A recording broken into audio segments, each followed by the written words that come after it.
Il s'appelle Boulikula et il vient de toucher nos côtes. Ce premier câble sous-marin signé Google connectera notamment la Polynésie à Fidji et aux États-Unis. Une arrivée historique ce matin au large de Papineau, reportage de Davidson Bennett. Sur la plage de Papineau, l'effervescence est palpable. En attendant l'arrivée du câblier, des techniciens de Google et des entreprises locales ont préparé le point d'atterrage.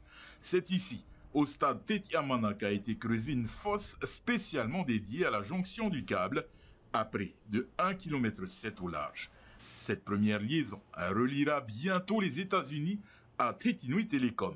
Pour cette opération millimétrée, des dizaines de techniciens du FENUA et de l'International sont mobilisés à 100% depuis plusieurs semaines.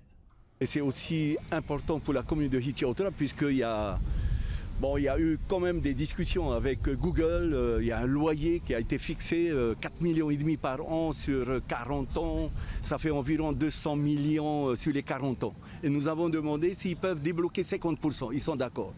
82 millions et le reste étalé sur 40 ans.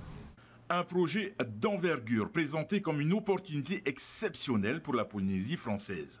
La Polynésie qui pourrait devenir un hub digital au cœur du Pacifique en multipliant ses capacités de connexion internationale.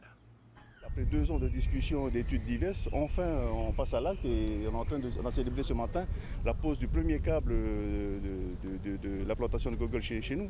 C'est une grande fierté parce que c'est la confiance que Google, la plus grande entreprise numérique du monde, porte dans notre petite collectivité. Et cette opération n'est qu'un début. 2 autres points d'atterrage du câble Boulikula sont prévus à Faratea et Mitirapa, la presqu'île, des pas décisifs pour l'avenir numérique du FENUA.